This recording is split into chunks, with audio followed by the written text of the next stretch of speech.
আমি আপনাকে বিয়ে করব না, বলবো না কবুল। বল, কবুল বল, নাকি আবার মারবো? মেরে ফেলুন, মারতে মারতে মেরেই ফেলুন, তাও কবুল বলবো না।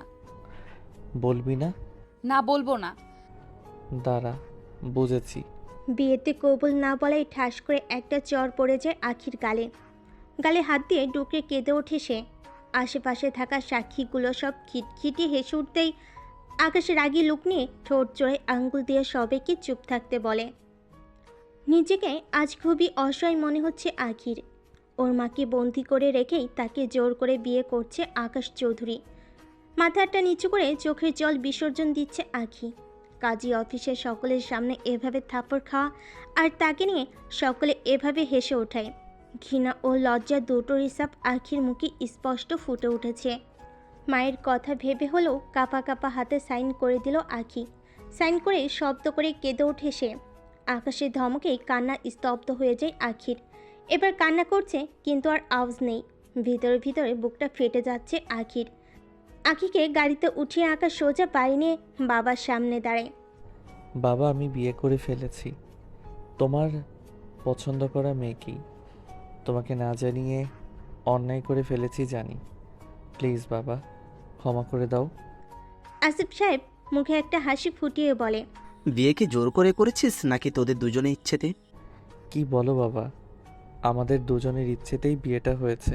ও তাহলে ঠিক আছে, আয় ভিতরে আয়। মাথা নিচু করে দাঁড়িয়ে সব কিছু শুনে যাচ্ছে আখি। তাদের ইচ্ছেতেই বিয়েটা হয়েছে, এটা ভাবতে চিৎকার দিয়ে বলতে ইচ্ছে করছে সত্যটা, কিন্তু বলতে পারছে না, কারণ তার মা এখনও আকাশের হাতে বন্দী। ঘরে প্রবেশ করতেই আকাশ দেখে ঘরটা ফুলে ফুলে সজ্জিত। কি হলো বাবা, বাড়িটা এমন করে সাজিয়েছো যেন তুমি জানতে আমি আজ বিয়ে করছি। ফাহিম আমাকে আগেই বলেছে তোরা দুজন বিয়ে করতে যাচ্ছিস, তাই বাড়িটা হালকা সাজিয়ে নিলাম। আমার একমাত্র ছেলে বলে কথা। আকাশ ফাহিমকে একপাশে ডেকে বলে, তুই আবার সত্যিটা বলে দিসনি তো? আরে না ভাইয়া, চাচাকে কি আমি এইসব বলতে যাব? বলেছি তুমি আর ভাবি বিয়ে করতে যাচ্ছ, ব্যাস। ভালো করেছিস। আর শোন, বাবা যেন এই ব্যাপারে কিছুই জানতে না পারে। বাসর ঘরে বসে আছে আঁকি। একটু আগে কয়েকটা মেয়ে এসে সাজিয়ে দিয়ে গেছে তাকে। দরজা খুলে ভিতরে প্রবেশ করে ছোট্ট একটা কাশি দিল আকাশ। মাথাটা নিচু করা অবস্থায় শান্তভাবে আঁখি বলে উঠল, আপনার কাজ শেষ? বলতে পারো। আম্মুকে কি ছেড়েছেন নাকি এখনো আটকে রেখেছেন? তাকে কাজ শেষ হওয়ার সাথে সাথেই ছেড়ে দিয়েছি। শাশুড়ি বলে কথা। খবরদার, আপনার ওই মুখে আম্মুকে শাশুড়ি দাবি করবেন না। তুমি আমার বিয়ে করা স্ত্রী, তো সেও আমার শাশুড়ি হয়, তাই না? আমি আপনার স্ত্রী নই, কারণ আমি আপনাকে স্বামী হিসেবে মানি না। আর হ্যাঁ, একদম অধিকার ফলাতে আসবেন না। আপনি যদি জোর করেন তাহলে। তাহলে কি? দেহ পাবো, মন পাবো না, তাই তো? আমি তোমাকে দেহের জন্য বিয়ে করিনি, বাবার কারণেই বিয়ে করেছি তোমাকে। তোমাকে আমার বাবাই পছন্দ করেছে। বাবাকে খুশি করতেই বিয়েটা করেছি আমি। কারণ বাবা একজন মৃত্যুর পথযাত্রী। খুব জোরে 4 মাস সময় দিয়েছে ডাক্তার।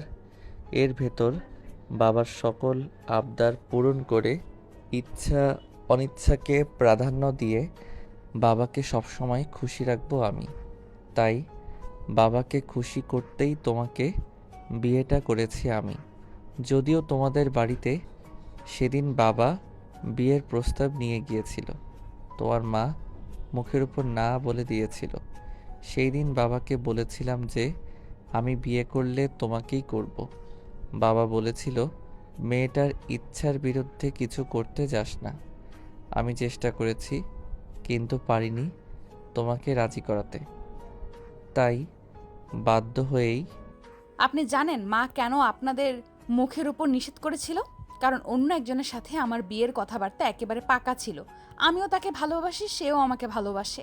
তাকে ছাড়া আমি নিজের জায়গায় কাউকে কল্পনাও করতে পারি না। সমস্যা নাই, আমি নিজেই তোমাকে তার কাছে পৌঁছে দিব।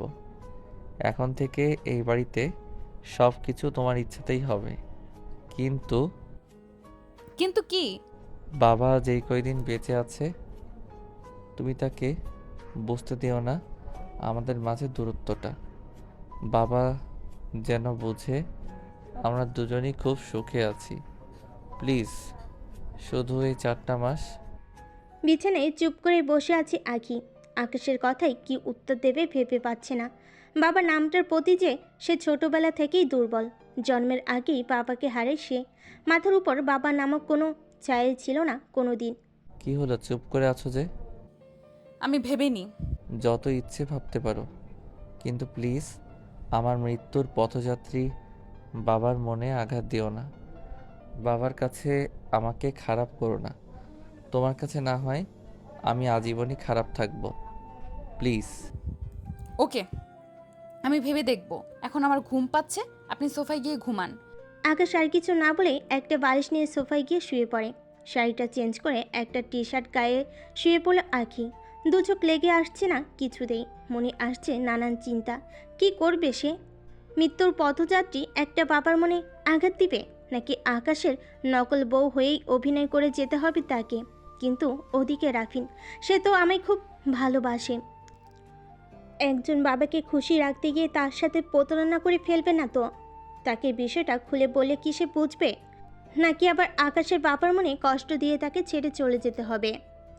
বিয়েটা আখির ইচ্ছায় না হলেও আকাশের বাবার কথা ভেবে আকাশের সাথে 4 মাস থাকতে রাজি হয় সে। কারণ একজন মৃত্যু পথযাত্রী বাবার মনে কষ্ট দেওয়াটা ঠিক হবে না এটা ভেবে। আখি ছোটবেলা থেকেই বাবার আদর পায়নি বলে বাবা শব্দটার প্রতি একটা দুর্বলতা আছে তার। হয়তো সেই দুর্বলতাটাই তাকে এখন এভাবে ধরে রেখেছে। সকালে সকল নাস্তাই তৈরি করা হয়ে গেছে আর তা সাজিয়ে রাখা আছে টেবিলে। আকাশই তৈরি করেছে এইসব। রান্না যে তার নিজেকেই করতে হয়, কারণ বাবা বলেছিল কোনোদিন কাজের মেয়ে রাখবে না এই বাসায়। যতদিন বিয়ে না করবি ততদিনই এভাবে রান্না করতে হবে। সকল কিছু শেষ করে আকাশ চলে যায় আখিকে ঘুম থেকে ডাকতে। ওদিকে ফ্রেশ হয়ে রুমে বসে আছে আখি। আকাশ রুমে প্রবেশ করে আখির দিকে চোখ পড়তে একটু থমকে যায়। কাল রাতের চাইতেও আখির চেহারায় দ্বিগুণ সৌন্দর্য ফুটে উঠেছে। অদ্ভুত এক মায়া কাজ করছে তার এই গভীর চাহনিতে। সব চাইতে বেশি সৌন্দর্য ফুটে উঠেছে আখির ওই ঠোঁট জোড়ায়। ইচ্ছে করছে কাছে গিয়ে 2 হাত দিয়ে আলতো করে ঠোঁট জোড়া ছুঁয়ে দিতে, কিন্তু সেটা সে পারবে না। কারণ সকলের কাছে এটা রিয়েল ম্যারেজ হলেও তাদের দুজনের কাছে এটা কন্ট্যাক্ট ম্যারেজ, যার মেয়াদ হয়তো খুব জোরে 4 মাস থেকে 5 মাস অবধি। কি হলো, এভাবে তাকিয়ে আছেন কেন? আখির কথায় ধ্যান ভাঙে আকাশের। আখি থেকে চোখ সরিয়ে বলে ওঠে, টেবিলে নাস্তা রেডি করা আছে, ফ্রেশ হয়ে নাও। আমি ফ্রেশ হয়েই নিয়েছি, চলুন। আখি, আমি বুঝেছি আপনি কি বলবেন। আপনার বাবা কিছুই বুঝতে পারবে না। আমি রাজি আছি আপনার বাবাকে হাসি খুশি রাখতে।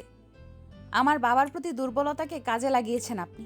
আপনি সব সময় আমার কাছ থেকে দূরে থাকবেন আর রাফিনের বিষয়টা মাথায় রাখবেন। বলছি না সব কিছু তোমার ইচ্ছাতেই হবে। ওকে, চলুন। টেবিলে বসে নাস্তা করছে 3 জন মিলে। তার মাঝে আসিফ সাহেব বলে ওঠে, বৌমা, তুমি এই বাড়িতে এসেছো, মানে এই বাড়িটা সাজিয়ে রাখার দায়িত্ব এখন তোমার। ইনফ্যাক্ট এই পুরো বাড়িটাই এখন থেকে তোমার। আসিফ সাহেবের দিকে তাকিয়ে একটা মুচকি হাসি দেয় আখি। আকাশ চুপচাপ খেয়ে যাচ্ছে। আর হ্যাঁ, এখন থেকে আমি আর আকাশের হাতে রান্না খাবো না। তোমার হাতের রান্নাই এখন থেকে আমার একমাত্র আহার। এবার আকাশের দিকে একটু ভুরকুচকে তাকায় আখি। রান্না করবে আর সে রান্নার রটাই সে ঠিক বোঝে না, আর সে রান্না করবে। দেখেন মিস্টার আকাশ, আমি কোনো রান্না বান্না করতে পারবো না। তুই না বাবাকে হাসি খুশি রাখবে বলেছো? প্রথমত, আমি এখানে থাকতে রাজি হয়েছি শুধু আপনার বাবাকে একটু সঙ্গ দিতে। দ্বিতীয়ত, আমি কোনো রান্না বান্না পারি না। তাহলে তো দেখছি তুমি একেবারেই ঢেঁড়স। মেয়ে হয়ে রান্না বান্না পারো না, এটা ভাবা যায়? একেবারেই পারি না তা না, আমার কিছু কিছু স্পেশাল রেসিপি আছে। কি কি? ডিম অমলেট, ডিম সিদ্ধ আর চা। খুব স্পেশাল তোমার রেসিপিগুলা। রাফিনের বাসায় গিয়ে তার বাবা মাকে সারা জীবন এগুলাই খাইয়ে রাখবে নাকি? সেটা পরে দেখা যাবে, শিখে নিব। তুই চাইলেই 4 মাসে আমার কাছ থেকে সকল প্রকার রান্না শিখতে পারো। আর বাবার চাহিদা এটাই, তোমার হাতে রান্না খাবে সে, আর তার সাথে বসে একটু গল্প করবে। জানো, আমার বাবার অনেক আশা ছিল তার একটা মেয়ে হবে। তার আশাও পূরণ হয়েছিল। আমার বয়স তখন মাত্র 8 কি 9 হবে। একটা গাড়ি অ্যাক্সিডেন্টে মারা যায় মা ও আমার 7 মাসের ছোট বোন।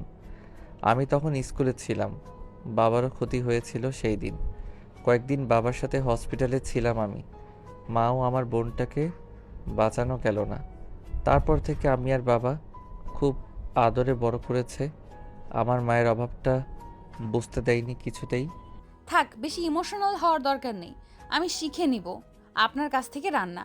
আর হ্যাঁ, বিকেলে আমি রাফিনের সাথে দেখা করতে যাব। ও নিশ্চয়ই এখনও আমায় ভুল বুঝে আছে। বিয়েটা হয়েছে গতকাল। আজকে গেলে বাবা বিষয়টা ভালোভাবে নিবে না। আগামীকাল যেও। কোনটাকে আপনি বিয়ে বলছেন? খোটা বিয়ে নাকি 4-5 মাস আপনার বাবার খেদমত করতে বাধ্য করা? আর আমি আজই যাব রাফিনের সাথে দেখা করতে। প্লিজ বোঝার চেষ্টা করো। কালকে তোমার সাথে আমিও যাব। আমি নিজে রাফিনকে সব বুঝিয়ে বলবো।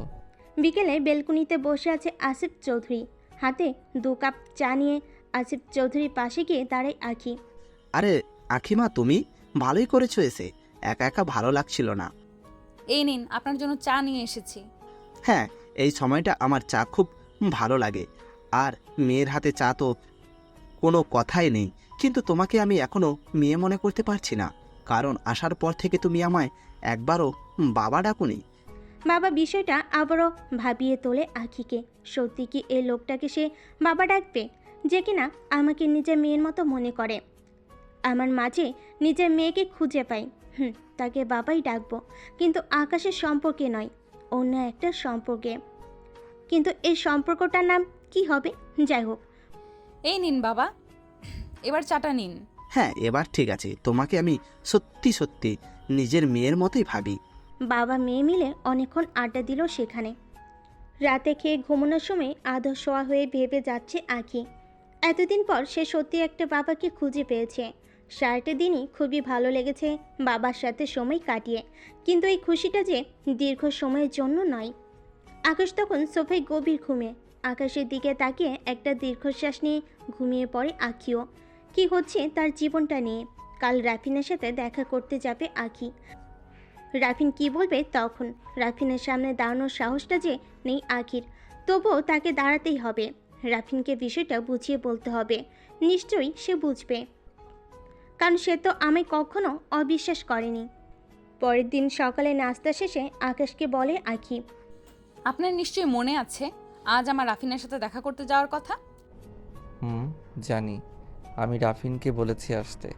এখানে? না, তোমাদের নাকি একটা পছন্দের জায়গা আছে, সেখানে। আচ্ছা, সে আমাকে ভুল বুঝবে না তো? মনে হয় না ভুল বুঝবে। আর ভুল বুঝলেও আমি বুঝিয়ে বলবো। বিকেলে বাবাকে বলে রওনা দিল আকাশ আখিকে নিয়ে। রাফিন হয়তো সেখানে অপেক্ষা করছে তাদের জন্য। ড্রাইভিং সিটে বসে ড্রাইভিং করে যাচ্ছে আকাশ, বারবার আর চোখে তাকাচ্ছে আখির দিকে। রাফিনের সাথে দেখা করতে যাবে। মুখ ভর্তি খুশির আলো ফুটে উঠেছে তার। হালকা সাজে তার উপর মুখে পুরোপুরি খুশির ছাপ। হালকা হাসিতে যেন কোনো এক পরীকেও হার মানাবে। হোয়াট? এইসব কি বলছো তুমি রাফিন? নুটপিক মানে? তোমার মাথা ঠিক আছে তো? তুমি তো এমন ছিলে না রাফিন। তাহলে আরে আরে, সব বিষয় এত সিরিয়াসভাবে নাও কেন? আমি তো একটু ফান করছিলাম। ফানের ক্ষেত্রেও একটা লিমিট থাকা দরকার রাফিন। আরে আরে বেবি, রেগে যাচ্ছ কেন? সরি সরি সরি, আর কখনো এমন মজা করবো না। এবার খুশি? তুমি এমনিতেও আগে থেকে অনেক ফাজিল হয়ে গেছো রাফিন। আরে বাবা, বললাম তো সরি। 1 sorry, 2 sorry, 3 sorry. এবার হলো নাকি তোমাকে এখানে এসে সরি বলতে হবে? না থাক, আর বলতে হবে না। আমি এখন ঘুমাবো, রাখছি। আরে আরে, হ্যালো হ্যালো। ফোনটা কেটে দিয়ে অফ করে শুয়ে পড়ে আঁখি। আকাশের দিকে তাকিয়ে দেখে সে গভীর ঘুমে। সকালে ঘুমো ঘুমো চোখে বিছানা থেকে নেমে ওয়াশরুমের দিকে হাঁটা ধরল আঁখি। ফ্রেশ হয়ে বেরিয়ে আকাশকে খুঁজতে থাকে সে। হয়তো কিচেনে আছে। কিচেনের সামনে গিয়ে দেখে আকাশ সকালে নাস্তা তৈরি করছে। আঁখি দেখে একটা মুচকি হাসি দিল সে।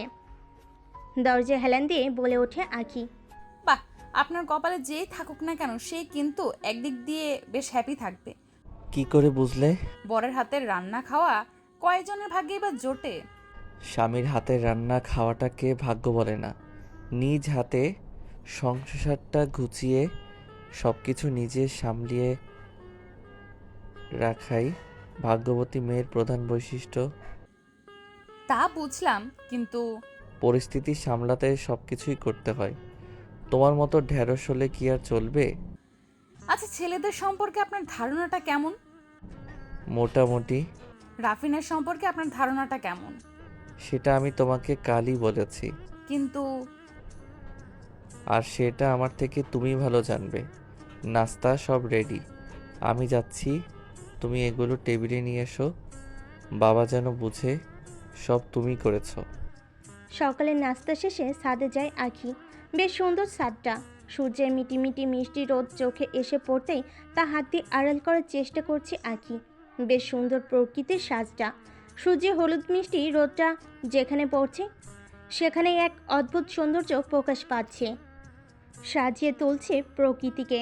কিন্তু এই প্রকৃতির সৌন্দর্যটা যদি ছোঁয়া যেত, তা হয়তো আঁখি আঁকড়ে ধরে মিশিয়ে নিত নিজের সাথে, যেন সে নিজের প্রকৃতির মতো সৌন্দর্যে ভরে উঠবে। বেশ ভালোই লাগছে তার এই সুন্দর মনোরম পরিবেশটা। সকালে অফিসে চলে গেল আকাশ। আসিফ চৌধুরী সোফায় বসে দৈনিক পত্রিকায় চোখ বোলাচ্ছে। এক হাতে চশমাটা ঠিক করে পত্রিকাটা উঁচু করে ধরতেই আঁখি এসে বলে, উঠে বাবা, এই নাও চা।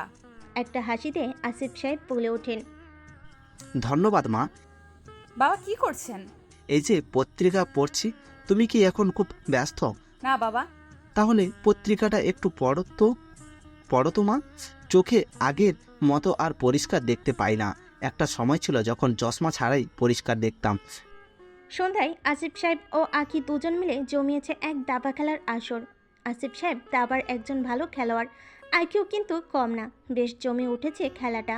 আকাশ ভেতরে প্রবেশ করেই দেখে দুজন খুব মনোযোগ দিয়ে দাবা খেলায় মগ্ন। আকাশ আসিফ সাহেবের দিকে তাকিয়ে বলে, বাবা, ডিস্টার্ব করো না মা। এখানে যাও, গিয়ে নিজের কাজ মন দাও। আকাশ সোজা রুমে চলে গেল। বাবাকে ডাকলেও এখন আর কোনো লাভ হবে না, কারণ একটা মেয়ে পেয়ে গেছে। তাই এখন আমি নিজেই তুচ্ছ।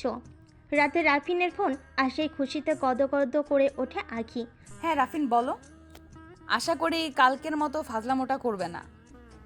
আরে না, শুনে একটা কথা আছে। কি? কালকে আমাদের তোমাকে ফিরে পাওয়ার খুশিতে একটা পার্টি দিচ্ছি। কি বলো, কখন? কালকে সন্ধ্যায়, তুমি তার আগে রেডি হয়ে চলে এসো। কাল সন্ধ্যার আগেই দেখবে আমি তোমার কাছে এসে হাজির। ফোনটা কেটে দিয়ে খুশিতে নেচে ওঠে আঁখি। পার্টি? আবার তাকে উদ্দেশ্য করে? বাড়িতে থাকলে তো মা যেতেই দিত না, কিন্তু এখানে কোনো বাধা নেই। কে ফোন করেছিল?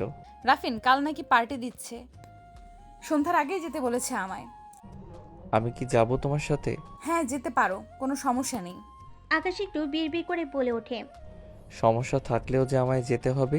পরদিন বিকেলে গাড়ি নিয়ে রওনা দিল দুজন। সন্ধ্যার আগেই দুজন গিয়ে পৌঁছে যায় সেখানে। কিছুক্ষণ পর পার্টি শুরু হয়ে গেছে। রাফিন সকলের সামনে পরিচয় করিয়ে দিল আঁখিকে। আকাশ সকলের ভিতরের মাঝে মিশে গিয়েছে। পার্টিতে আঁখি ও রাফিন একে অপরের ঘেঁষাঘেঁষি দেখে সেখান থেকে বাইরে চলে গেল আকাশ। একটা অট্টহাসিতে মেতে উঠল দুজন। বেশ কিছুক্ষণ বাইরে থেকে আবার ভেতরে চলে গেল আকাশ। দেখে রাফিন আঁখিকে কি বিষয় নিয়ে যেন জোর করছে। একটু সামনে গিয়ে দেখে রাফিন আঁখিকে ড্রিঙ্কস করানোর চেষ্টা করছে, আর আঁখি তা এড়িয়ে যাওয়ার চেষ্টা করছে। আকাশ দ্রুত পায়ে সেখানে হেঁটে গিয়ে আঁখির হাতটা ধরে রাফিনের দিকে চেয়ে বলে উঠল, কাউকে জোরপূর্বক কিছু খাওয়ানো ঠিক না। আঁখির হাতটা ধরে টেনে সেখান থেকে বের করে নিয়ে যায় আকাশ। আঁখি হাঁ করে চেয়ে আছে আকাশের দিকে। রাফিনের এক হুঙ্কারে স্তব্ধ হয়ে যায় সবাই। গাড়ি ড্রাইভিং করছে আকাশ। পাশে আঁখি বসে লুচির মতো করে ফুঁসছে। এটা কি হলো? কোনটা? এইভাবে সকলের সামনে দিয়ে টেনে নিয়ে আসার মানেটা কি? এনেছি কারণ আছে। কি কারণ? আর সেইখানে আপনার সমস্যাটা কি?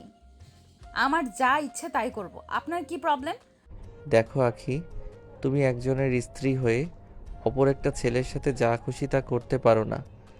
যদি এসব করা খুব বেশি প্রয়োজন হয় তাহলে আমার থেকে যখন আলাদা হয়ে যাবে তখন করো, ওকে? আপনি কিন্তু লিমিট ক্রস করে ফেলছেন। রাফিন মোটেও এমন ছেলে না। কোনো আজে বাজে কথা বলবেন না তাকে নিয়ে।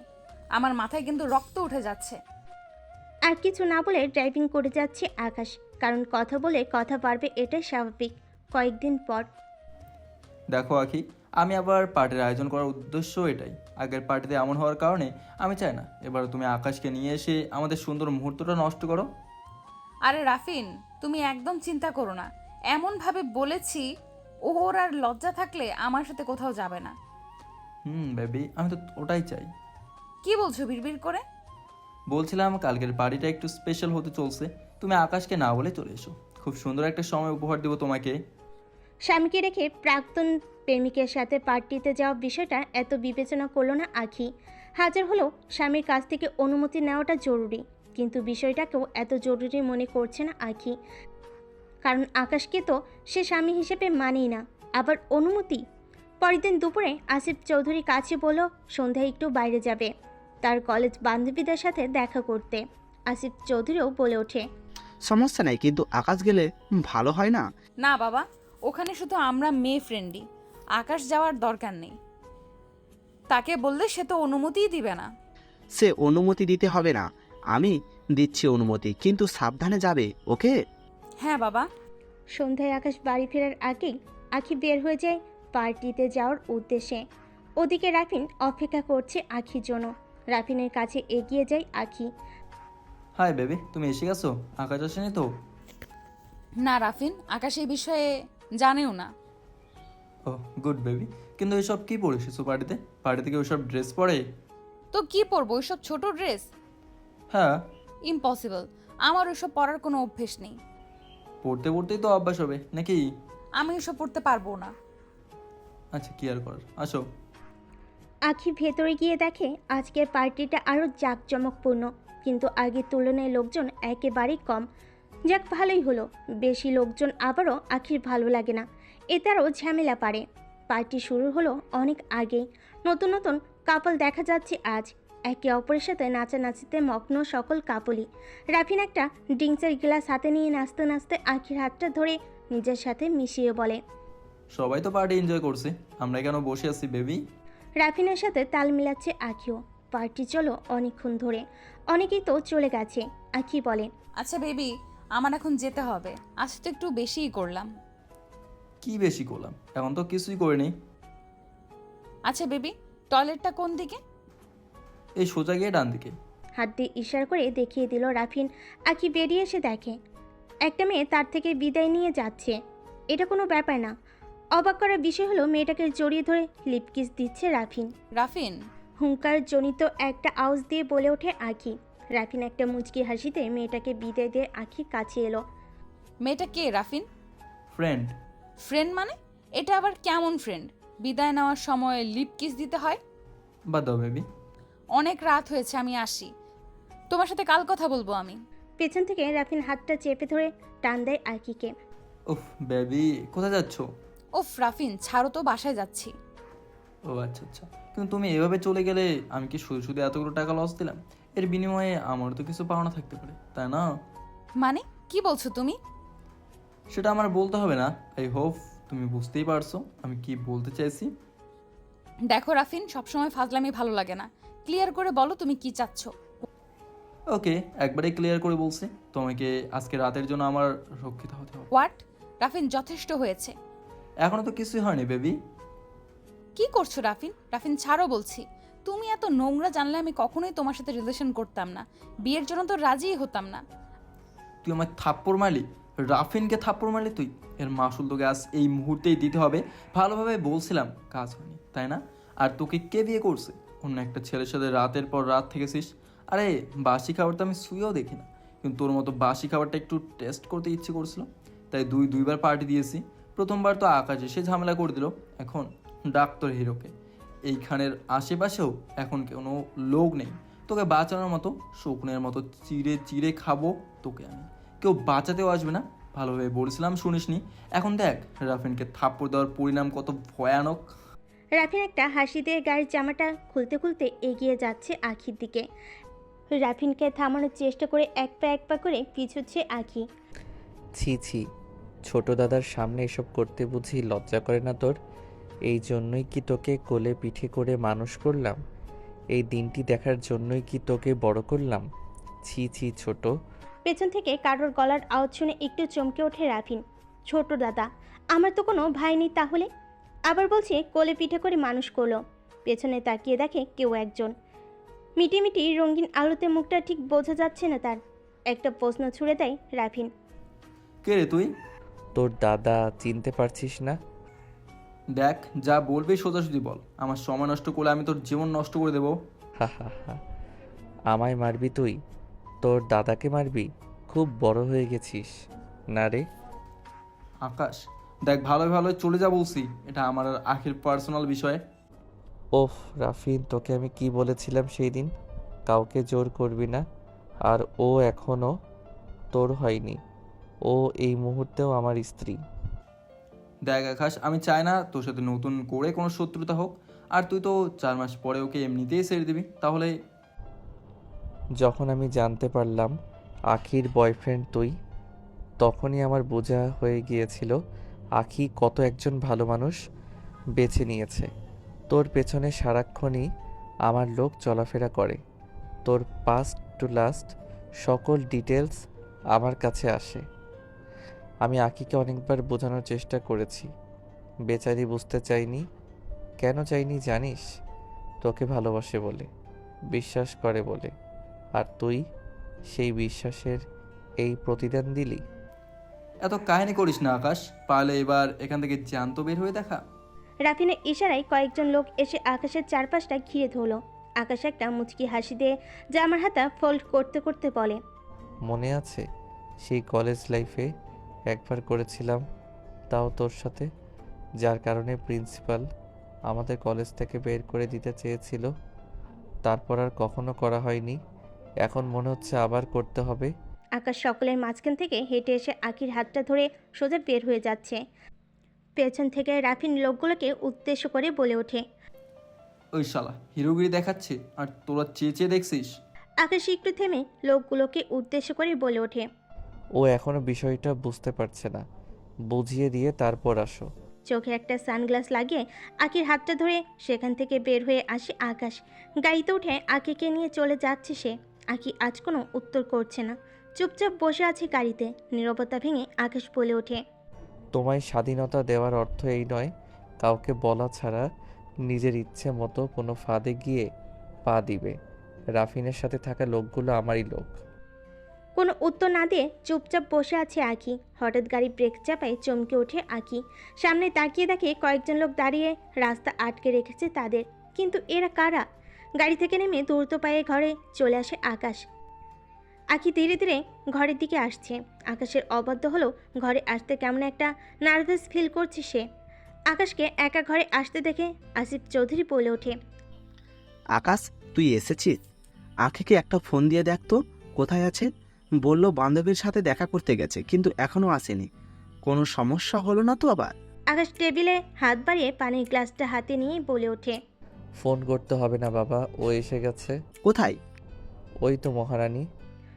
আঁকি ঘরে প্রবেশ করতে তার দিকে তাকিয়ে কথাটা বলে ওঠে আকাশ। কিরে মা, এত দেরি হলো যে? পাশ থেকে আকাশ বলে ওঠে, আকাশও এতক্ষণ আমার সাথেই ছিল বাবা। আসার পথে একটা সমস্যা হয়েছিল তাই। সমস্যা? কি সমস্যা? না বাবা, মাঝপথে কিছু ছিনতাইকারীর কবলে পড়েছিলাম। ছিনতাইকারী? তোদের কিছু হয়নি তো? তোরা ঠিক আছিস তো? হ্যাঁ বাবা, ফোনটা আর কিছু টাকা নিয়ে গেছে, এই আর কি। পাতি বেশি বড় ছিনতাইকারী নয়। তোদের কিছু হয়নি, এটাই অনেক। যা, তোরা ফ্রেশ হয়ে আয়, সবাই মিলে একসাথে খেতে বসি। রাতের খাবার শেষে ঘুমানোর প্রস্তুতি নিচ্ছে আঁকি। 2 পা ফ্লোরে ছাড়িয়ে সোফায় বসে আছে আকাশ। আঁকি একটু একটু আর চোখে তাকাচ্ছে আকাশের দিকে।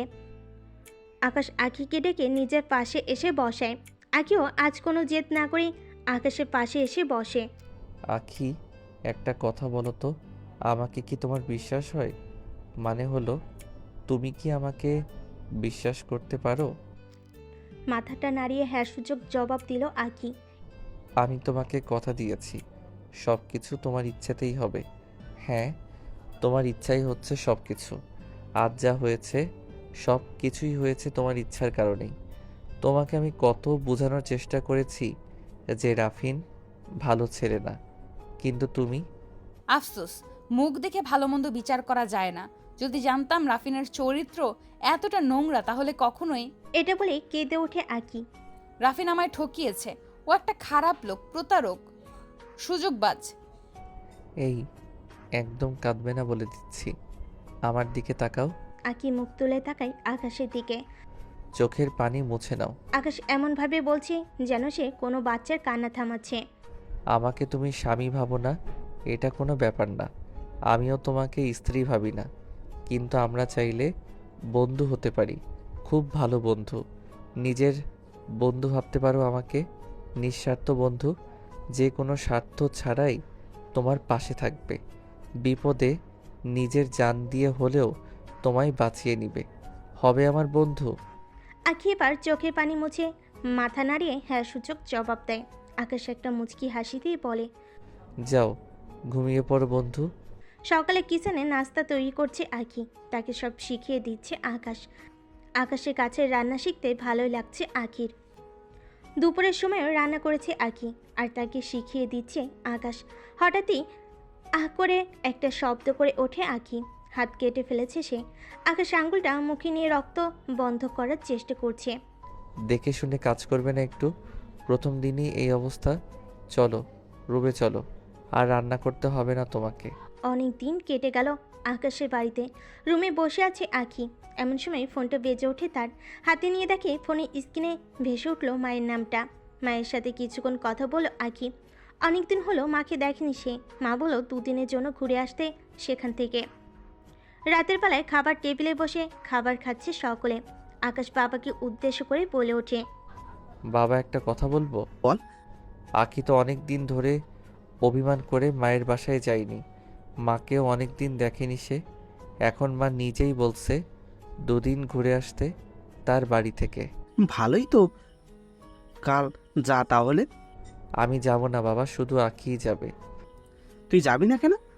আমি গিয়ে তাকে দিয়ে আসবো। পরদিন বিকেলে আখি রওনা দিল আকাশের সাথে। গাড়ি ব্রেক কষল আখির বাড়ির সামনে এসে। গাড়ি থেকে নেমে আখি পা বাড়ালো বাড়ির দিকে। পেছন ফিরে হাত নাড়িয়ে একটা মুচকি হাসি দিল আকাশের দিকে চেয়ে। গাড়ি নিয়ে সেখান থেকে চলে গেল আকাশ। ব্যাপারটাও উপর থেকে লক্ষ্য করছে আখির মা। ভেতরে গিয়ে মাকে দেখে জড়িয়ে ধরে আখি। অনিচ্ছা সত্ত্বেও অনেকদিন পর মাকে ছেড়ে থাকতে হয়েছে তাকে।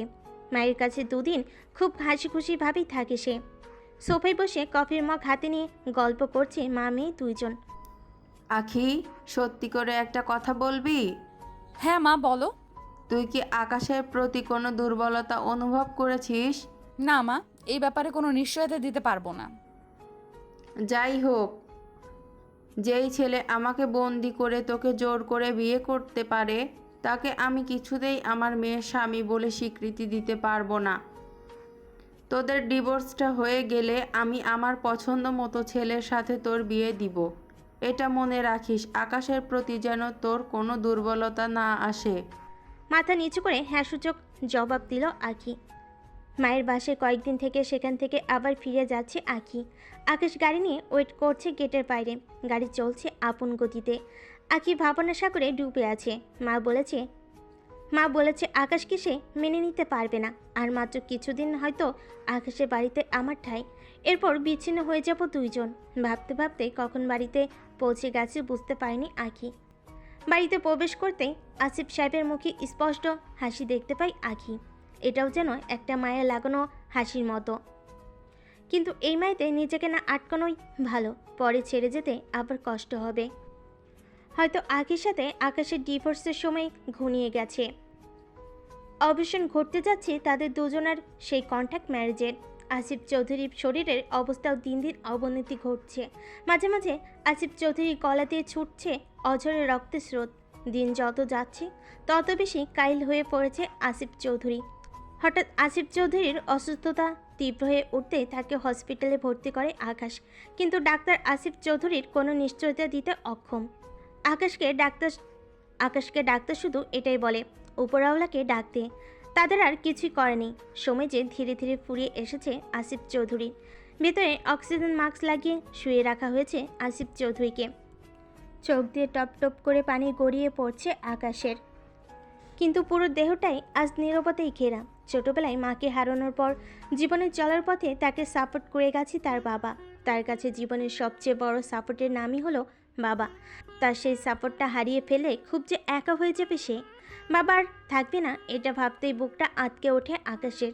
বাবা বিদায় নেওয়া মাত্রই আখি চলে যাবে তার নিজের পথে। একলা জীবনে পাশে দাঁড়িয়ে সাপোর্ট দেওয়ার মতো এমন কোনো মানুষ থাকবে না তার।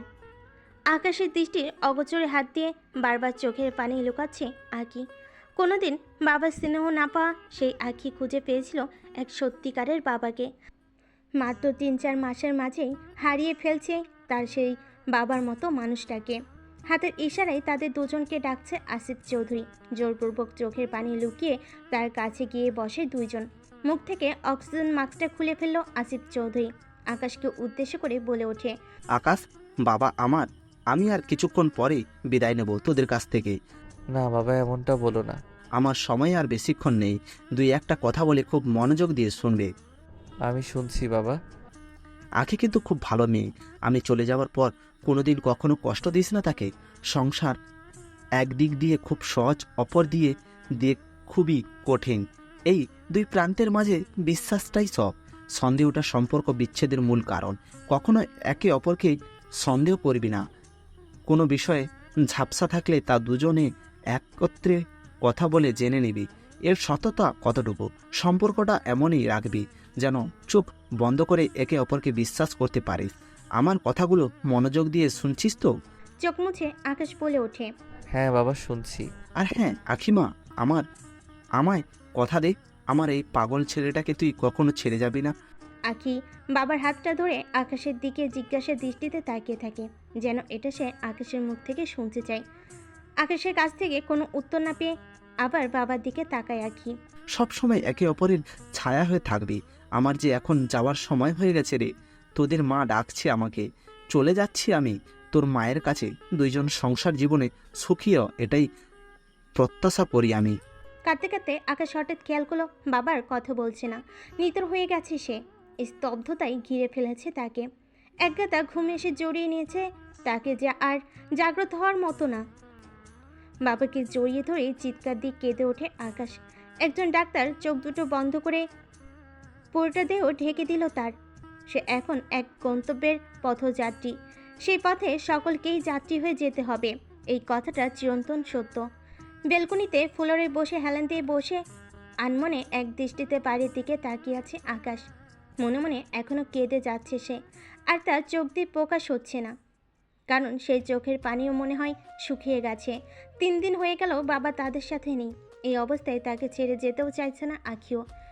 এই সময় আকাশের পাশে কেউ থাকাটা একান্ত প্রয়োজন। আখি মা বারবার ফোন দিয়ে যাচ্ছে বাড়ি থেকে, কিন্তু আখি বারবার বোঝানোর চেষ্টা করছে তার মাকে যে সে আকাশের সাথে আর কিছুদিন থাকাটা প্রয়োজন। আখি মা এই বিষয়টা বোঝার চেষ্টা করছে না তার কথা। যে ছেলে তাদের সাথে এত বড় অন্যায় করেছে, তাকে এতদিন হেল্প করেছে, এটাই অনেক। মায়ের কাছ থেকে 10 দিনের সময় চেয়ে নেয় আখি। এই 5 দিনে যতটুকু পারে আকাশকে ফিরিয়ে আনার চেষ্টা করবে সে আগের অবস্থায়। রাত শেষ হলে দিনের আলো, সূর্য ডুবলে আধার। আকাশের কাছে সবই এখন সমান্তরাল।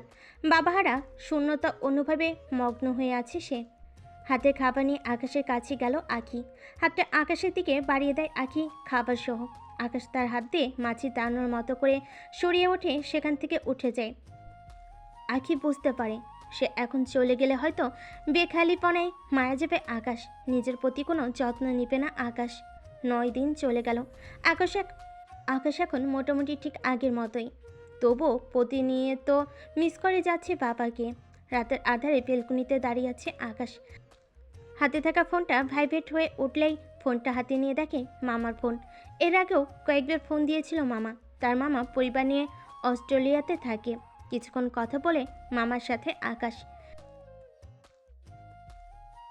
কোন মেয়েটা মামা?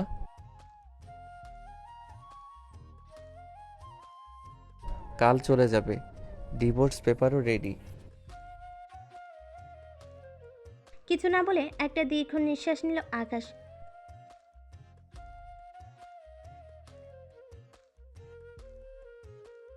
ইয়েস মামা, I feel very unbearable here মামা।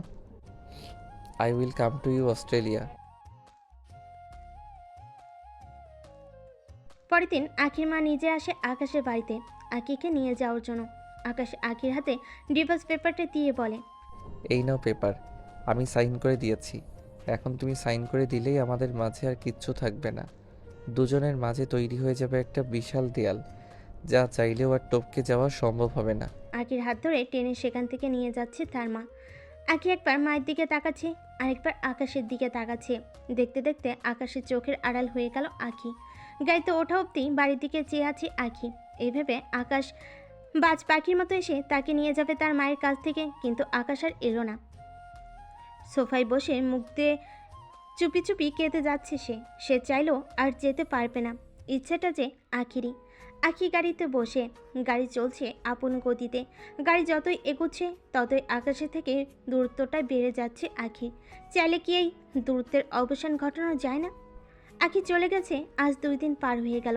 বাবা হারিয়ে আকাশের মন জুড়ে যেই একটা শূন্যতা গড়ে উঠেছিল, সেটা আখি কিছুটা পূর্ণ করে তুলেছিল। সেই আখিও শূন্যতা আরও গভীর করে দিয়ে চলে গেল তাকে ছেড়ে। রাত তখন 1:50 ঘড়ির কাঁটা ঘুরছে আপন গতিতে। একটা নিস্তব্ধ কবর মনে হচ্ছে এই বাড়িটাকে। ফিনফিনে নীরবতা বিরাজ করছে সমস্ত ঘর জুড়ে। আগামীকাল আকাশে ফ্লাইট। মামার কাছে চলে যাচ্ছে সে। হয়তো মন কিছুটা ফ্রেশ হবে। তবে কি সব কিছু ভুলে যেতে পারবে সে? গত 4 মাসে ঘটে গেছে অনেক কিছুই। তার অন্যতম চরিত্র হচ্ছে আঁখি। আচ্ছা, যদি আঁখিকে ফিরিয়ে আনতে যাই, তাহলে কি সে আসবে, নাকি ফিরিয়ে দেবে, নাকি আমার সাথে কথাই বলবে না? হয়তো সে ফিরবে না। যদি সে আমাকে চাইতো, তাহলে চলে যাওয়ার আগ মুহূর্ত পর্যন্ত একবার হলো আমাকে বলতে পারতো। তাকে ছেড়ে দিয়েছিলাম, তার আর অর্থ এই নয় তাকে ছেড়ে চলে যেতে বলেছি। সে চাইলে তো আমার হাতটা ধরতে পারতো। সে চলে গেছে কারণ ইচ্ছেটা যে তারই। ভুলতে পারবো কি আমি তাকে? নাকি তার স্মৃতিগুলো বারবার মনে জাগরিত হলে এলোমেলো করে দিবে মনটাকে? বিছানায় আদর্শ হয়ে বসে আছে আকাশ। মাথা জুড়ে চক্কর কাটছে নানান চিন্তা। খুব দেখতে ইচ্ছে করছে আঁকিকে। নিজের অজান্তেই মনে হয় প্রচণ্ড রকম ভালোবেসে ফেলেছে তাকে। ঘুম আসছে না কিছুতেই। কিচেনে গিয়ে এক কাপ কফি বানিয়ে বেলকনিতে দাঁড়ায় আকাশ। কাপের চুমুক দিয়েই তাকিয়ে থাকে বাইরের জ্যোৎস্নায় ঘেরা সুন্দর প্রকৃতিটার দিকে। সকালে নিজের প্রয়োজনীয় সকল কিছু প্যাক করছে আকাশ। এরই মাঝে মামার সাথে কথা হয়েছে 2 বার। ফোনটা হাতে নিয়ে এক দৃষ্টিতে চেয়ে আছে আঁখির ছবিটার দিকে। ভাবছে যাওয়ার আগে একবার ফোন করে জানাবে আঁখিকে। কি মনে করে আবার ফোনটা রেখে দিল। এয়ারপোর্টে অনেকক্ষণ যাবৎ বসে আছে আকাশ। হয়তো একটু পরে চলে যাবে সে এই মাতৃভূমিকে ছেড়ে। বোরকা পরে একটা মেয়ে এসে পাশে বসে আকাশের পাশটায়। একটু আর চোখে ওর দিকে তাকায় আকাশ। মুখে হিজাব পরা একটা মেয়ে। পাশ থেকে মেয়েটা হাত নাড়িয়ে বলে উঠল। হাই, আমি মেঘ।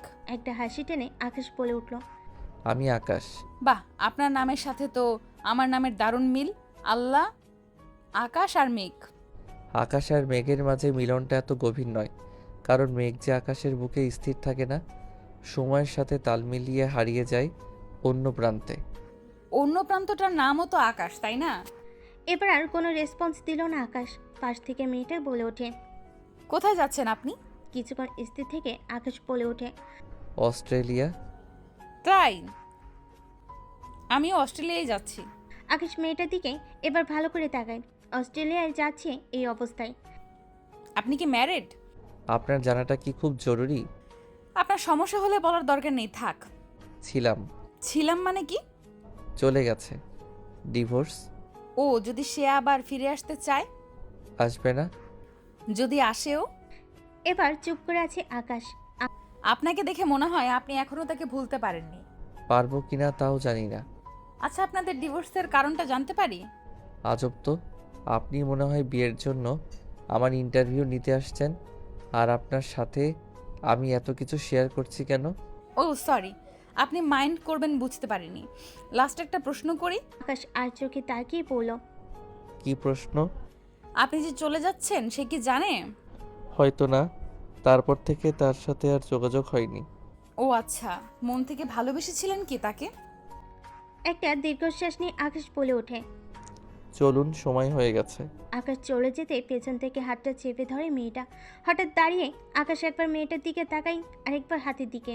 আকাশ একটু অদ্ভুতভাবে বলে ওঠে। আপনার সাহসের প্রশংসা করতে হবে। প্রথমে দেখে ভেবেছিলাম নিশ্চয়ই কোনো ভালো ঘরের মেয়ে হবেন, এখন তো মনে হয় পুরোটাই ঝামেলা। বুঝছি আমি। আপনার মতলবটা কি? এই নিন, এই টাকাটা নিয়ে বিদায় হন। টাকাতে কি সব কিছু পরিমাপ করা যায়? আপনার সাথে আমার কিসের এত সম্পর্ক? যা টাকাতে পরিমাপ করা যাবে না। মেয়েটা আবার গম্ভীর গলায় বলে ওঠে। আপনি কি সত্যিই চলে যাবেন? না, এখানে সিনেমা চলছে, শুটিং করতে এসেছি। এখন টাকাটা নিয়ে তাড়াতাড়ি বিদায় হন তো। তো শুটিংয়ে এসে হিরোইনকে এইভাবে অপমান করার মানে কি? কেন, আপনি যদি হিরোই হন, আমি তো হিরোইনই, তাই না? আখি তুমি, কেন অবাক হচ্ছেন? কিন্তু তোমার কথা বলার ধরনটা এত চেঞ্জ হয়ে গেল। আমি পারি। ভালো কেন এসেছো এখানে? সব তো শেষ হয়ে গেল। এই শেষটা কি আবার শুরু হতে পারে না? মানে? আমরা কি রিয়েল লাইফে হিরো হিরোইন হতে পারি না? এই দেখো ডিভোর্স পেপারটা, আমি এখনো সাইন করিনি, শুধু আপনার একটা উত্তরের আশায়। কি উত্তর? ভালোবাসেন আমায়? সন্দেহ আছে? আপনি যেভাবে ছেড়ে চলে যাচ্ছেন তাতে সন্দেহ করাটাই স্বাভাবিক। তুমি মেঘ? আমি নিজেই রেখেছি নামটা। আকাশের মেঘ যে চাইলেও আকাশের বুক থেকে কোথাও পালাতে পারবে না। বেলকুনিতে দাঁড়িয়ে বাইরের দিকে তাকিয়ে আছে আঁকি। হঠাৎ করে ফোনে কেউ একজন বলে উঠল, আকাশ নাকি চলে যাচ্ছে আজ। নিজের অজান্তেই চোখ বেয়ে পানি গড়িয়ে পড়ছে আঁকির। একটা সত্যিকারের ভালোবাসার মানুষকেও হারিয়ে ফেলল সে। তার মা কফির কাপটা হাতে নিয়ে বেলকুনিতে আসতে দেখে ফুলের বসে হেলেন দিয়ে নীরবে চোখের জল ফেলছে আঁকি। কি রে মা, কি হয়েছে তোর? মা, কাউকে ভালোবেসে ফেলাটা কি অন্যায়? অন্যায় না, যদি সে ভালোবাসার যোগ্য হয়। তাহলে আকাশ সে না, আমি নিজেই তার অযোগ্য। তার ভালোবাসা পাওয়ার যোগ্যতা হয়তো আমার নাই। এই 4 মাসে এক মুহূর্তের জন্য আমায় ছুঁয়ে দেখেনি আকাশ। সব সময় আমার ইচ্ছেটাকে প্রাধান্য দিয়েছে। আমি কি চাই?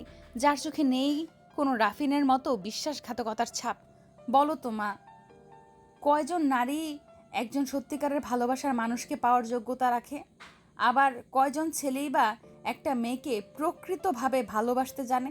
এমন একটা ছেলে কি ভালোবাসা পাওয়ার যোগ্য না মা, তুমিই বলো? তোমার চোখেও কি? যাই হোক, আমার চোখেও একজন প্রকৃত পুরুষ। আর আমি এমন একটা প্রকৃত পুরুষকে আমার জীবনে চেয়েছিলাম, আর তা পেয়েও আমি ধরে রাখতে পারছি না। তুই যদি আকাশের সাথে সুখী হোস এতে আমার কোনো সমস্যা নেই।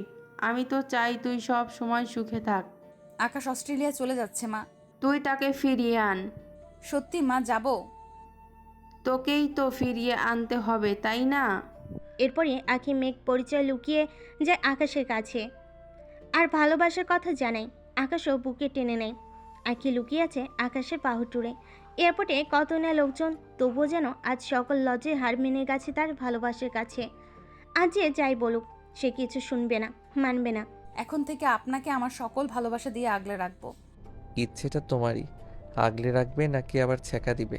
না, কখনো ছেড়ে যাব না, এই প্রমিস।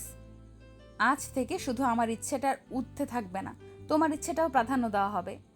আর আমার ইচ্ছে হলো তুই এখন যেভাবে তুমি করে বললে সারা জীবন এমনই ডেকো। গভীর একটা তৃপ্তি খুঁজে পাওয়া যায় এই মাঝে। হ্যাঁ, তুমি যা চাও তাই হবে। এবার আকাশ ওকে ডাকে। আসো আখি, এবার ঘরে চলি। ওরা ঘরে ফিরে চলতে থাকে খুব সুন্দর করে ওদের সুখের সংসার। 2 বছরের মাথায় ওদের ঘর আলো করে খুব সুন্দর একটা পরি আসে। তাই ওরাও ভালোবেসে ওর নাম রাখে পরিণীতি। নীতি এদের সামনে হাসে। বেড়ে ওঠে আঁকি তাকিয়ে হাসে। এক বিকেলে আঁকি জানালার কাছে দাঁড়িয়ে কান্না করে। কি হলো, কাঁদো কেন? দেখো আমাদের পরিচিত কত বড় হয়েছে। হ্যাঁ, কিন্তু কাদার কি আছে? আমি ভাবছি রাফিনের জন্য তোমায় কত কষ্ট দিছি। সেদিন যদি বজ্জাত রাফিনের কথা মেনে নিতাম তবে কি হতো বলো? আজ আমার নীতিকে পেতাম, তোমাকে পেতাম। কি করতে গেছিলাম? এসব বাদ তো, পুরনো কথা কেন মনে করে কষ্ট পাও? আচ্ছা, কিন্তু রাফিন তোমার কি হয় তা তো বললে না। ওকে দাদা কেন বললে? কোলে পিঠে করে মানুষ, এসব কি? আসলে রাফিন এতিম ছিল, ওকে আমি বড় করি। আস্তে আস্তে ও বড় হয়, কিন্তু ও একদিন একটা মেয়ের সাথে বাজে কাজ করে। বাবা তাই ওকে বাড়ি থেকে বের করে দেয়। আমি তো ওর দাদার মতনই ছিলাম বলো। ওই তো ভাইয়ের সম্পর্ক ছিন্ন করে চলে গেল কেবল ওর বদনিয়ত পূরণ করার জন্য। কে জানে এখন কেমন আছে। আচ্ছা বাদ দাও তো, সব বাদ দাও, চলো নীতির কাছে। হ্যাঁ চলো। আর নীতি একটা কথা ভাবছি, বলো। ওকে আমরা বাইরে পড়াবো, একটু বড় হলে দেশে আনবো। রাফিনকে আমার বিশ্বাস হয় না। ও যদি নীতির সাথে হ্যাঁ তাই করব, চলো। আরে আরে, আস্তে আস্তে পড়ে যাচ্ছি তো। এই ছাড়েন। হোয়াট দ্য হেল ম্যান, কলেজে মাস্তানি করছেন? এক্সকিউজ মি, সরেন সরেন। আরে আপনি আগে আমার কোমর ছাড়েন। ও তাই তো। আবির নীতির কোমর ছেড়ে দেয়। নীতি ঠাস করে নিচে পড়ে যায়। ও মাগো, গেল রে গেল, আমার মাজা গেল। ইডিয়েট বয়। ওই ওরে ধর, পালাতে যেন না পারে। ওর গলা আজকে ধর থেকে আলাদা করে দেব। এই মেয়ে, আপনার সাহস তো কম না, আমাকে মারলেন। বেশ করেছি, লাগলে আরো মারবো। রাগে ফুটছে নীতি, বাতাসে চুলগুলোও উঠছে। আবির এই প্রথম মেয়েটাকে ভালো করে দেখে। 20 থেকে 21 বছরের একটা মেয়ে, গোলগাল চেহারা, চোখে চশমা, পরনে একটা কুর্তি, কামিজ আর জিন্স, কাঁধে ব্যাগ, কলেজ স্টুডেন্ট হয়তো। আবির এই কলেজে এবং এলাকার বস, মানে তার কথায় সব উঠে বসে অবস্থা। আবিরের বিশাল প্রতিপত্তি আর সম্পদ ক্ষমতা আশেপাশের কয়েক এলাকার কারণেই আবিরকে সবাই মনে মনে বেশ ভয় পায়। একটু আগে কলেজে একটা মেয়েকে কিছু ছেলে বিরক্ত করছিল, তবে তারা অন্য এলাকার। আবিরের কানে খবরটা যেতে সে ছেলেগুলোর পিছনে ছোটে। তখনই ভিড়ের মাঝে নিতু পড়ে যেতে নেয়, আর আবিরও না দেখে তার কোমর ধরে বাঁচে এবং ওই ছেলেদের ধাওয়া দিতে থাকে। কিন্তু নীতি আবিরকে ভুল বুঝে খারাপভাবে আর চড় মারে। আবিরের রক্ত গরম হয়ে যায়, কারণ পৃথিবীতে এমন কারোর জন্ম হয়নি তাকে চড় মারবে। কিন্তু সেটাই করে দেখাইছে নীতি। আবির তাই আর ছেলেগুলোর পিছনে ছোটে না, এখানেই থমকে দাঁড়ায়। ইচ্ছে হচ্ছিল নীতিকে এখানেই পুঁতে ফেলবে, কিন্তু নীতির ওপর পাল্টা চড় উঠাতে গিয়ে আস্তে আস্তে হাত নামিয়ে ফেলে। এত মায়াবী কোনো মেয়েকে সে এর আগে দেখেনি। তাকালেই কেমন অশান্ত নদীর মতো শান্ত হয়ে যায়। তাকালেই কেমন অশান্ত মনটাও নদীর মতো শান্ত হয়ে যায়। চোখ দুটি যেন বিশাল সমুদ্র, সে সমুদ্রে ঢেউ হয়ে আশ্রে পড়তে মন চায়। তবে দেশি মেয়ে হলেও বিলেতি ভাবসব আছে মেয়েটার মধ্যে। আচ্ছা, বিদেশে ছিল না তো, কে জানে। আবিকে হা হয়ে থাকতে দেখে নীতি আবারও রাগে। হে ইউ, চোখে চশমা আর গায়ে কুর্তি জড়িয়েছি বলে ভেবো না আমি কোনো বোকা বা গবেট মেয়ে। আই মিন হাবাগোবা। আমাকে দেখে তোমার বোকা লাগে? কোমরে হাত দিছো কোন সাহসে? আবার হাত উঠাতে আসো? নিজেকে সুপুরুষ মনে করো? আসলে তুমি একটা কাপুরুষ, না হলে কেউ মেয়েদের গায়ে হাত তোলে না। পাশ থেকে আবিরের চেলারা খেপে আসে। চুপ কর তোরা, কথা বলতেছে না, শুনতে দে, বিরক্ত করস কে? ম্যাডাম আপনি বলেন। বলেন ম্যাডাম বিলাতি। আর কি বলবো, রাগে তুমি বলে ফেলছি। আপনাদের মতো গুন্ডাদের তুমি বা আপনি নয়, তুই বলা উচিত। এনিওয়ে, নেক্সট টাইম কলেজে করিডরে গুন্ডামি করতে যেন না দেখি। একেবারে জায়গা মতো পৌঁছে দেব। নীতির চশমাটা একটু নাড়ে দিয়ে আবারও ঠিকভাবে পরে হাঁটা দেয়। আবির সেদিকে মুগ্ধ হয়ে তাকিয়ে থাকে। কলেজের সবাই সহজ চেলারা অবাক, কারণ আবিরকে কেউ কোনোদিন এমনভাবে বলার কথা স্বপ্নেও ভাবতে পারে না।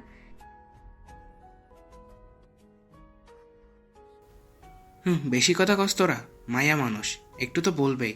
চল আজকে একটা পার্টি দিমু।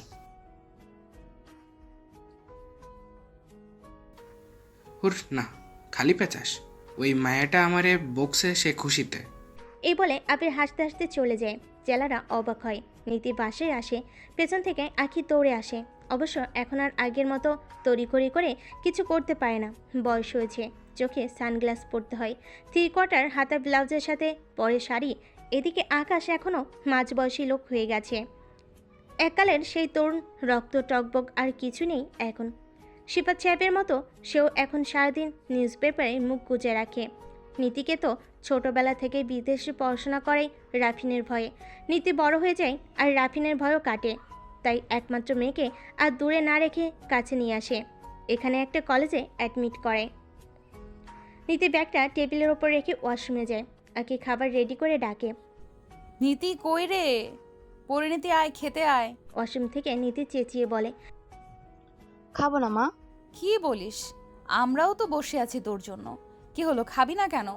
নিতু বেরোতে বেরোতে বলে। আরে ধুর, কলেজে একটা বকাটে ছেলে বিরক্ত করেছে, দিয়েছে আচ্ছা করে। এখন মেজাজ গরম, ভালো লাগছে না। আচ্ছা যা, গিয়ে শুয়ে পড়। দাঁড়াও, শুয়ে পড় মানে? আর কলেজে যা সেসব করতে? খবরদার আর একদিনও যেন শুনি না, তাহলে আমার মরা লাশ দেখবি। মা, কি বলো এসব? মানে কিসের সাথে কি? পান্তা ভাতে ঘি? এখানে মরার কথা কেন আসলো? তুমি যে মাঝে মাঝে কি বলো না, ধর ভালো লাগে না। নীতি রাগ করে চলে যায়। আকাশ সাহেব মাথা নাড়িয়ে আবার নিউজ পেপার পড়তে মনোযোগ দেয়। আঁকি মেয়ের চলে যাওয়ার দিকে তাকিয়ে দু ফোঁটা অশ্রু ফেলে বলে, মারে যদি বুঝতি, আমি চাই না তোর ক্ষতি কেউ করুক, তোকে সব জানাতেও পারবো না, তাহলে তুই কষ্ট পাবি। তবে তোকে আমি সর্বোচ্চ আগলে রাখবো, কোনো আঁচ আসতে দেব না। পরের দিন সকালে নীতি কলেজ যায়। এখানে অধিকাংশ নীতির অচেনা এবং মায়েরও নিষেধ আছে, কারোর সাথে প্রয়োজন ছাড়া একটা কথা বলা যাবে না। টিফিন টাইমে তাই নীতি একা একা একটা বাইকে নিয়ে ক্যান্টিনে চুপচাপ বসে থাকে। ওর কোনো বন্ধুও নেই। ধ্যাত, মন খারাপ হয়। বাইকটা হাতে নিয়ে চুপচাপ উঠে পড়ে। কলেজের পেছনে একটা গাছ আছে বিশাল, সেখানে গিয়ে চুপচাপ বসে পড়ে আর পিড়পিড় করে। এই আম্মু আমার জীবনটা 12টা বাজিয়ে রেখেছে, ধর ভাল লাগে না।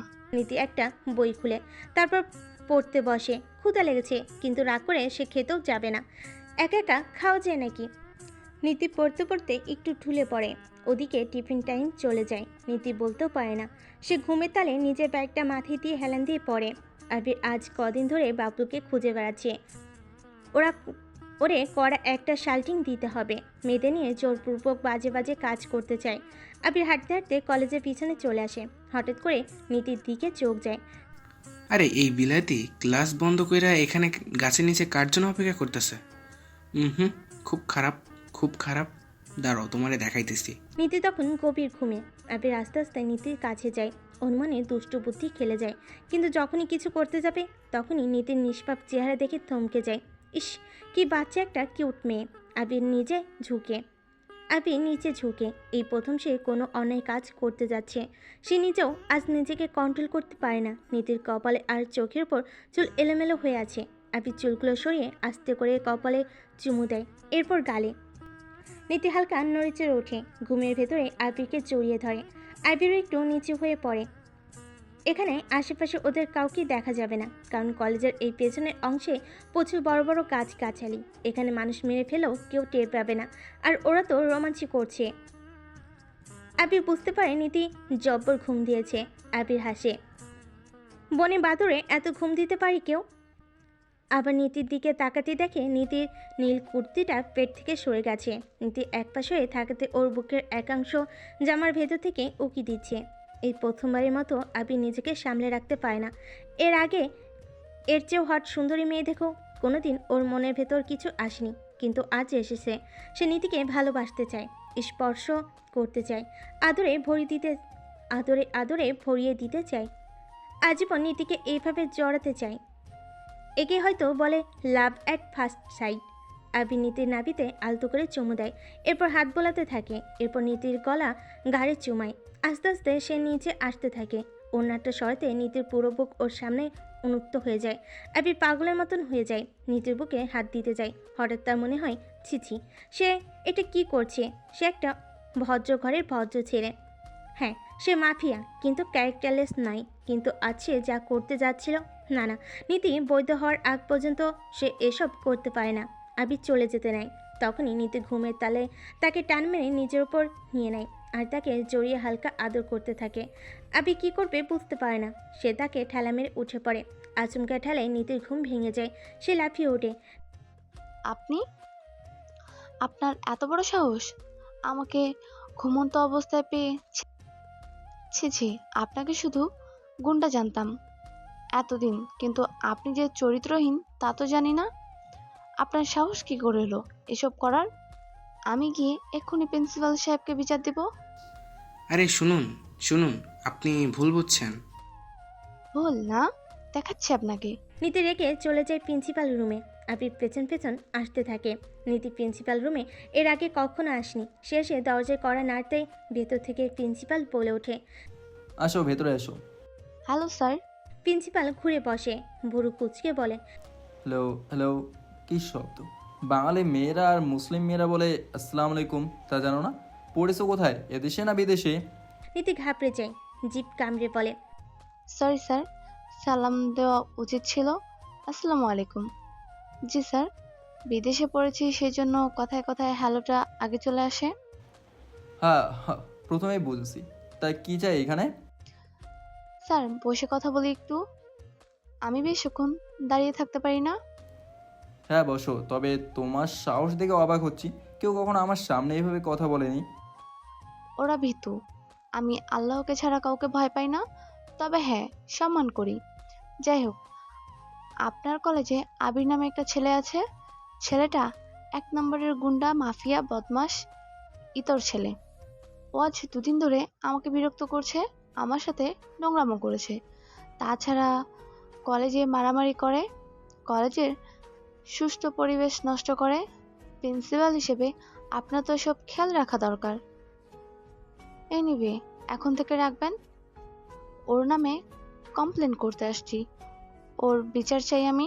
একদমই কথাগুলো বলে নীতি। প্রিন্সিপাল সাহেব হাঁ হয়ে তাকে কিছুক্ষণ, তারপর চুপ করে থেকে বলে, তোমার নাম কি মেয়ে? পরিণীতি চৌধুরী, সবাই নীতি বা পরিণীত বলে ডাকে। সুন্দর নাম। কে রেখেছে? যে রেখেছে সেও সুন্দর, বোঝাই যাচ্ছে। আমার মা। ওনার নাম? আখি চৌধুরী। প্রিন্সিপাল সাহেব নামটা শুনে থমকে যায়, চোখ জোড়া চকচক করে ওঠে। তারপর খুব আগ্রহী হয়ে জিজ্ঞেস করে, আর বাবার নাম? বাবার নাম কি? আকাশ চৌধুরী। আচ্ছা স্যার, আপনার কাছে আমি বিচার চাইতে এসেছি, আমার বায়োডাটা দিতে নয়। আপনি কি ব্যবস্থা করবেন? নয়তো আমি কিন্তু পুলিশ কমপ্লেন করব। এতে আপনারাও জড়িত থাকবেন। সুষ্ঠু বিচার ও কলেজের অবনতির পরিবেশ সুন্দর না রাখার অপরাধে। না না, ওসব দরকার হবে না। তুমি যাও, আমি আগামীকালই সব ব্যবস্থা করছি। এরপর থেকে আর কোনোদিন কমপ্লেন করার সুযোগই তুমি পাবে না। মানে? মানে আর কি, ওকে শাস্তি দেবো। যাও তুমি। জি। নীতি চলে আসে। প্রিন্সিপালের চোখ জোড়া আবারও চকচক করে ওঠে। সে চোখে আগুন ছাড়ছে, কলমটা হাতে নিয়ে নাড়তে নাড়তে বলে, নীতি মামনি, একটু অপেক্ষা করো। আগামীকাল তোমার যোগ্য পুরস্কার দেওয়া হবে। অনেক সাহস দেখিয়েছো, সাহসের পুরস্কার পেতে হয়তো আফটার অল সাহসী বাবা মায়ের মেয়ে বলে কথা। প্রিন্সিপালের হাসির আওয়াজে কেঁপে ওঠে পুরো কলেজ। রাতের বেলা নীতি বসে বই ঘাঁটছিল, কিন্তু পড়তে ভালো লাগছিল না। নীতি বই রেখে কিছুক্ষণ হাঁটাহাঁটি করে। ওর বারবার আবিরের কথা মনে পড়ছে, ঘৃণা লাগছে বেশ। লোকটা কি জঘন্য, ছিছি। নীতিকে পায়চারি করতে দেখে আঁখি ভেতরে আসে। কি হলো নীতি, কোনো সমস্যা? তোকে অস্থির লাগছে? না মা, কিছুই না, এমনি ভালো লাগছিল না, তাই একটু হাঁটাহাঁটি করছিলাম। কি বলিস, দেখি দেখি, কই কি হয়েছে দেখি তোর। কিছুই হয়নি মা, তুমি শুধুই ভয় পাও সারাক্ষণ আমাকে নিয়ে। তোমাকে নিয়ে না পারি না, যাও তো। একটু স্বাধীনতা নেই রুমেও? এখানেও মন মতো একটু হাঁটতে পারি না? তোমার ইন্টারফেয়ার করা লাগে। ও হ্যাঁ, ঠিকই তো, আমি বোধহয় বেশি করি। ঠিক আছে থাক, আসছি। আঁখি চলে যায়। নীতি বুঝতে পারে ওর মায়ের মন খারাপ করে দিয়েছে, কিন্তু ওরও কিছু করা নাই। মাকে এভাবে না বলে মা এখন কানের কাছে ঘ্যান ঘ্যান করতে থাকতো। চলো উঠো, চলো, ভালোভাবে বলছি, গায়ে লাগছে না? আমি কিন্তু স্যারের কাছে বিচার দেব। আপনার মতো বোকাটাকে আমি ভার্সিটি ছাড়া করব, বলে দিলাম। ফার্স্ট ইয়ারের একটুকুনি জেরির মতো পুষকে একটা মেয়ে নাকি আমাকে ভার্সিটি ছাড়া করবে? যাই হোক, আগে আমার থেকে ছাড়া পাও, তবে আমাকে ছাড়া করো। আপনি কই নিয়ে যান আমারে? ছাড়েন, ছাড়েন। আর আপনার সাহস কি করে হয় আমাকে নিয়ে টানা হেঁচড়া করার? সেটা একটু পরে দেখবে পুষ্কি জেরি। আবি নীতিকে টানতে টানতে নিয়ে যায়। নীতি বুঝতে পারে হয়তো গতকাল প্রিন্সিপালের কাছে বিচার দেওয়াতে প্রিন্সিপাল উচিত শাস্তি দিয়েছে হারামিটাকে, তাই রেগে ওর সাথে এমন করছে। তবে যাই হোক, আবি নিশ্চয়ই প্রিন্সিপালের কাছে শাস্তি পাইছে, সেটা ভেবে নীতি খুশি হয়। আর রইল টানাটানি। নীতিও দেখুক আবি কি করে, সে অত সহজে ভয় পাবার নয়। আবির এবার নীতিকে একটা গাড়িতে উঠিয়ে কাজী অফিসের সামনে নিয়ে যায়। নীতি অবাক হয়ে তাকায়, এ কোথায় হলো, এ কোথায় এলো? এখানে দেখি জোরে জোরে ছেলে মেয়ে গলায় মালা দিয়ে বরবধূর জামা কাপড় পরে বের হচ্ছে। তাকে আবির কেন এখানে আনছে? তার মানে আবির তাকে জোর করে বিয়ে করতে আনছে। অন্য নীতি বুঝতে পারে আবির কঠিন শোধ নিবে। নো, এখান থেকে যে করেই হোক পালাতে হবে। নীতি ভেবে নেয়। আবির মুচকি হেসে ওকে নিয়ে যায় আর মনে মনে বলে, কি পুচকে চেরি, এভাবে নিশ্চয়ই ভয় পেয়েছো? নীতি এদিক ওদিক তাকায়, তারপর আবিরের হাতে একটা কামড় দেয়। আবির চেঁচিয়ে উঠে নিজের হাতটা চেপে ধরে। নীতি দৌড়ে পালায়, কিন্তু শেষ রক্ষা হয়নি। আবির পেছন থেকে বন্দুকটা বের করে আর একটা গুলি ছুড়ে। গুলিটা গিয়ে পায়ের গা ঘেঁষে যায়। একপাশে হালকা আটকে থাকে গুলিটা, পুরোপুরি ঢোকে না। নীতি মাগো বলে চিৎকার করে ওঠে। আবির এবার নীতির চুল ধরে টেনে ওঠায়, তারপর কাজীর অফিসে নিয়ে ছুঁড়ে ফেলে। কাজীর সামনে পিস্তল রেখে বলে, এই কাজই বিয়ে পড়া। কাজী আবিকে ভালো করে চেনে, কাঁপতে কাঁপতে বলে, বাবা সাক্ষী। আরে তোর 2টা চামচাকে ডাক, ওদের সাক্ষী বানা। কাজী সাহেব 2জন সাক্ষী আনে, বিয়ে পড়ানো শুরু করে, কিন্তু নীতি কবুল বলে না। আবির রেগে যায়, নীতির গালে একের পর এক চড় মারতে থাকে। নীতি বুঝতে পারে না শুধু এক বিচার দেওয়ার অপরাধে কেউ এত অমানবিক আর জঘন্য হতে পারে। আবিরের খুব কি এখানেই, নাকি আরও কিছু আছে? তাড়াতাড়ি কবুল পড়, বেশি দেরি করলে তোর বুকে সরাসরি গুলি করব, আর পাও চিকিৎসা করাতে হবে। দ্রুত কর। তোকে আরও একটা সংবাদ দেই, কবুল না বললে তোর মা আখি আর বাবা আকাশ চৌধুরীকে এক্ষুনি মেরে ফেলা হবে। বল কবুল। কবুল, কবুল, কবুল। কবুল। কাজী আলহামদুলিল্লাহ বলে ওঠে। নীতি বাবা মায়ের কথা শুনে নিজেকে আর সামলাতে পারে না। সে তার জীবনের চাইতেও বেশি তাদের ভালোবাসে, কিন্তু আজব এই লোক তার বাবা মাকেও চিনে। হচ্ছেটা কি? নীতি ব্যথায় আর্তনাদ করে ওঠে। আবি দ্রুত পাজাকোলা করে ওকে নিয়ে হাসপাতালে দৌড় দেয়। এর মধ্যে নীতি সেন্সলেস হয়। নীতি নিজেকে হাসপাতালের বেডে আবিষ্কার করে, তার মানে জানোয়ারটা থেকে ছাড়া পেয়েছে। সে উঠতে যাবে, তখনই ডাক্তার আর আবি কথা বলতে বলতে ভেতরে ঢুকে। ডাক্তার হেসে বলে, বাহ, ম্যাডাম খুব দ্রুত রিকভার করেছে। ভাগ্যিস গুলিটা পা ছুঁয়ে হালকা একটু বিঁধেছে। সময় মতো নিয়ে আসায় এখন আর রিস্ক নেই। ওনাকে চাইলে নিয়ে যেতে পারেন। আবির হেসে মাথা নাড়ায়। নীতি ডাক্তারকে কিছু বলতে চায়, কিন্তু ডাক্তার বুঝে না। ডাক্তার চলে যায়। কিছুক্ষণ পর আবির বলে, হুম, ডাক্তারকে ইশারা করে লাভ নেই বউ, তুমি আমার বিয়ে করা বউ, এখন আমার সাথেই যেতে হবে তোমাকে। উঠো। আরে কই নেন আমাকে, ছাড়েন, যাব না আমি। ছাড়েন মগের মুল্লুক, যা পারছেন করছেন। সে কখন থেকে শুরু করেছেন? আপনার সাথে আমি এমন কি করছি? হ্যাঁ, কোন অপরাধে এত যন্ত্রণা দিচ্ছেন? হুম, এই মেয়েটা বেশি কথা বলে। এসো। এই বলে আবির নীতিকে কোলে উঠিয়ে নেয়। নীতি শান্ত মেয়ের মতো চুপচাপ থাকে না। এর সাথে ঠান্ডা মাথায় কাজ করতে হবে। উত্তেজিত হলে নিজেরই ক্ষতি। আবির নীতিকে ড্রাইভিং সিটের পাশে বসিয়ে নিজের ড্রাইভ সিটে বসে পড়ে। গাড়ি স্টার্ট করে।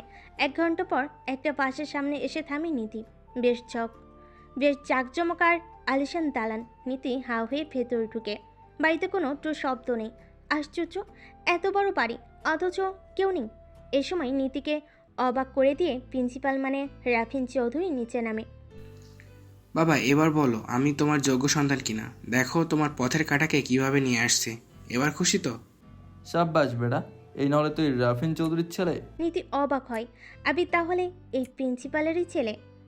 হাইরে বলত, মায়ের গল্প সে তাহলে মাসির সাথে করেছে এতদিন, কিন্তু এরা কেন ওকে জোর করে ধরে নিয়ে আসলো সামনে একটা বিচারের জন্য? প্রিন্সিপালও পাগল হলো বটে। বাপ বেটা দুটারই মাথায় সমস্যা। আপনাদের হয়ে গেলে আমি একটু কথা বলতে পারি? হ্যাঁ, শিওর। আমাকে এখানে এনে কোন জন্মের শোধ নিচ্ছেন দুজন? কি সমস্যা আপনাদের? বোকামে, সমস্যা আমাদের না, সমস্যা তো হবে তোমাদের। মানে আপনাকে তো একজন ভালো শিক্ষক হিসেবে জানি, কিন্তু আপনি যে মুখোশধারী, লোকে সেটা জানে? এই আবির, মেয়েটাকে ঘরে নিয়ে যা। এখনো দাঁড়িয়ে এর বেকার বক বক শুনছিস? রাফিন চৌধুরীর হুঙ্কারে নীতিকে নিয়ে আবির রুমে যায়। আসলে আঁকি আর আকাশের অপমানের প্রতিশোধ নিতে নিজেকে তৈরি করে রাফিন। বিয়ে করে এক বড় ব্যবসায়ী মেয়েকে, কিন্তু সেই মেয়ে মানে আবিরের মা কিছুদিনের মধ্যেই রহস্যজনকভাবে মারা যায়। এরপরই রাফিন চৌধুরী হন সমস্ত সম্পত্তির মালিক, কারণ ততদিনে আবিরের নানাও আর বেঁচে নেই। ধীরে ধীরে সমাজসেবক এবং এরপর হন প্রিন্সিপাল। এদিকে আবির বড় হয়, তবে বাবার মতোই হয় মাফিয়া। কিন্তু পার্থক্য আছে দুজনের। আবিরের মন ওর বাবার মতো কুলসিত হয়ে যায়নি, কিন্তু আবির নীতির জন্য জঘন্য আচরণ করেছে। এর কারণ রাফিন চৌধুরী আবিরের মায়ের মৃত্যু দায়ী করেছে নীতির বাবা মাকে। রাফিন চৌধুরী ছেলেকে বলেন নীতিকে আবিরের জন্য পছন্দ করে রেখেছিলেন, ওর মা, কিন্তু আঁকি আর আকাশ নাকি তাকে অপমান করে বের করে দেন। আর সে সেই শোকে স্ট্রোক করে আবিরের মা। যদিও এটা ডাহা মিথ্যা কথা। এই কথা শোনার পর আবির চরম ক্ষেপে যায়। তখনই মায়ের ছবি আর বাবার পা ছুঁয়ে শপথ নেয় নীতিকে সে বিয়ে করবে, যে কোনো মূল্যে হোক, জোর করে। যদিও আবির প্রথম দেখে তাকে ভালোবেসে ফেলেছিল, এবার সে নীতিকে ঘৃণা করে, চরম ঘৃণা। ওরা চলে যেতে রাফিন মুচকি হাসে। আখি আর আকাশ এবার বুঝবে জীবনে কি আছে তোমাদের। এদিকে দিন গিয়ে রাত পার হয়। নীতি ঘরে ফেরার খবর নেই। এই অবস্থায় আখি পাগলের মতন হয়ে গেছে, ভয় পাচ্ছে কি থেকে কি হলো নীতির। আকাশ সান্ত্বনা দিচ্ছে, কিন্তু আকাশও জানে আখিকে এসব মিছে সান্ত্বনা দিয়ে লাভ নেই। এক পর্যায়ে আখি থানাতে যায়, তার মেয়েকে যে ফেরত পেতেই হবে। আবি নীতিকে খাবার খেতে দেয়, নীতি খায় না। আবি তাই তাকে চড় মারে, নীতি বাধ্য হয়ে খেয়ে নেয়। রাত 12টা। সারাদিনের ধকল, অসুস্থ শরীর, টেনশন, স্বপ্নে নীতি আর চোখ খোলা রাখতে পারে না। আপাতত নীতিকে বেঁধে রাখা হয়েছিল, সে অবস্থাতেই নীতি ঘুমিয়ে পড়ে। আবি সিগারেট টানছে আর নীতিকে দেখছে। মেয়েটা কি নিষ্পাপ, সরল, মায়াবী। আবি ভাবতে পারছে না যার জন্য সে পাগল, আজ তাকে পেয়েও এভাবে অবহেলার নির্যাতনে রাখতে হচ্ছে। কি করবে? নীতির চেয়ে যে ও বেশি তার মাকে ভালোবাসে। মাঝরাতে হঠাৎ ভয়ঙ্কর এক দুঃস্বপ্নে নীতি চেঁচিয়ে ওঠে। আবির দৌড়ে আসে, অসুবিধা হলো কিনা দেখতে। নীতি আবিরকে জড়িয়ে ধরে কাঁদতে থাকে। আবিরের মায়া হয়। তুমি ভয় পাচ্ছ? হ্যাঁ, আমি রাতে একা ঘুমাতে পারি না, মাকে নিয়ে ঘুমাতে হয়। দিনের বাঘি নিয়ে এখন রাত কেনা, রাতে ভয় পায়। আচ্ছা ঠিক আছে, এখানে আসো, হাতের বাঁধন খুলে দিচ্ছি, তবে পালাতে পারবে না। এখানে মানে কোথায়? খাটে? হ্যাঁ, না হলে আর কই। আপনার সাথে? হ্যাঁ, এত অবাক হওয়ার কি আছে, আমি তোমার স্বামী। কখনো না, এক খাটে আপনার সাথে ঘুমাতে পারবো না। আপনি যান, আপনি নিচে ঘুমান। মেয়ে সাহস তো কম না, আমার খাট বলে নিচে আমাকে ঘুমাতে হবে। কখনোই হবে না, ঘুমালে উপরে আমার সাথে ঘুমাবে। নীতি বাধ্য হয়ে উপরে উঠে আবিরের মাঝখানে বালিশ দিয়ে রাখে। চিন্তা করো না, তুমি ঘুমালে আমি লুকিয়ে স্পর্শ করব না। সেদিন ভুলে এমন করেছি। আমি গুন্ডা, তবে লম্পট না। নীতি মন্ত্রমুগ্ধ হয়ে যায় আবিরের কথায়। আবির ঘুমিয়ে পড়ে। নীতির চোখে ঘুম নেই। মানুষটা খারাপ না, কিন্তু খারাপ হওয়ার অভিনয় কেন করে? হঠাৎ নীতির মায়ের কথা মনে পড়ে, তার বুক ফেটে যাচ্ছে। কে জানে বাবা মা এখন কেমন করছে?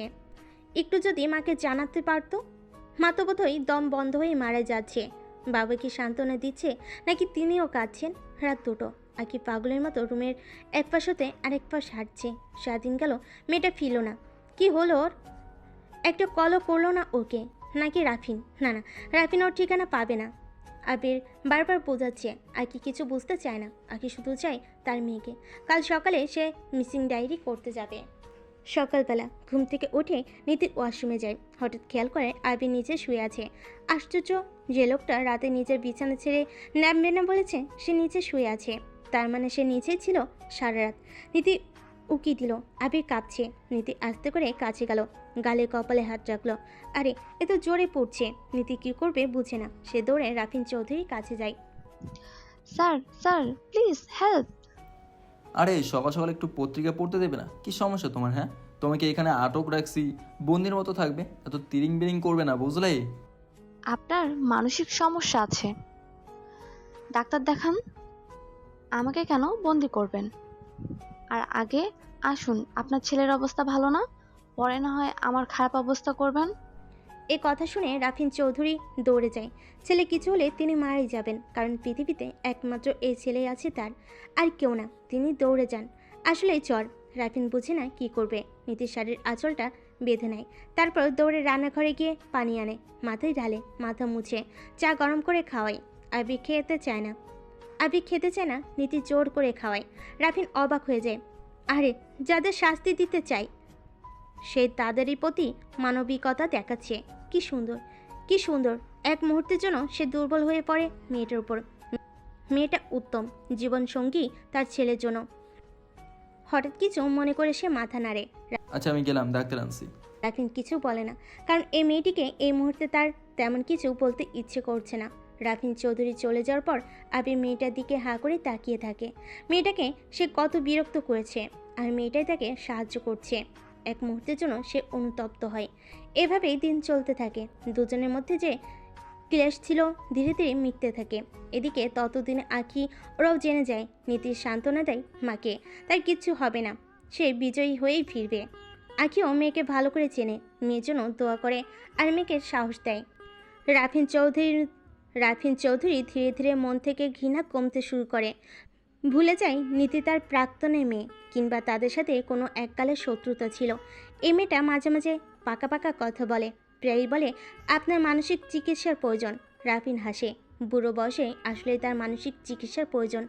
দিন চলে যায়, আবির নিজের ভুল বুঝতে পারে, নীতিকে তার বাড়িতে চলে যেতে বলে। রাফিন চৌধুরীর মন খারাপ হয়, একটু থাকলে কি এমন হতো। এদিকে আবির সত্যটা জানতে পারে যে তার বাবাই আসল কালপিট। রাফিন চৌধুরীর উপর রেগে যায় সে। চৌধুরী নীতিকে অনুরোধ করে সে যাতে তাদের ছেড়ে না যায়। নীতির এই কয়দিনে তাদের উপর মায়া পড়ে যায়, কিন্তু যেতে হবে তাকে। নীতি ব্যাগ গোছায়, রাফিন চৌধুরী কাজ থেকে বিদায় নেই, সে কান্নায় ভেঙে পড়ে। আবির কিছু বলে না, গাড়িতে উঠিয়ে দেয়। নীতি যাওয়ার আগে আবিরের দিকে তাকায়। আপনার কিছু বলার নেই? না। আবিরও উপরে না বললেও মনে মনে চাচ্ছিল থেকে যাক আরও কিছুক্ষণ। গাড়িটা চলতে থাকে, নীতির মন খারাপ হয়, পুরান দিনের কথা মনে পড়ে। এদিকে আবির ঘরে ঢুকে ডুকরে কাঁদে। রাফিন বলে, কাঁদিস কেন এখন? আর কিলি না, এখন কাঁদ, আরো আরো কাঁদ। আবির বাবাকে ধরে কেঁদে দেয়। হঠাৎই পিছন থেকে কেউ বলে ওঠে, আপনার মানসিক চিকিৎসা করার প্রয়োজন রাফিন চৌধুরী, আপনার ছেলেটারও। এই যে চলে যাচ্ছি, আপনারা দুটো বা একটা মানুষ আমাকে থামালেন না। আপনাদের আসলেই চিকিৎসার প্রয়োজন, এভাবে কেউ কাউকে যেতে দেয়? আবির আর রাফিন নীতিকে দেখে চমকে যায়। রাফিনের মুখে হাসি ফোটে। আবির আর এক মুহূর্ত দাঁড়ায় না, নীতিকে জড়িয়ে ধরে কাঁদতে থাকে। নীতিও পরম মমতে জড়িয়ে ধরে। এর চেয়ে সুন্দর আর কি হতে পারে? ঘৃণায় যখন ভালোবাসায় বদলে যায়, ভালোবাসার চেয়ে সুন্দর আর কিছু আছে কি পৃথিবীতে? আমার তো জানা নেই, আপনাদের আছে?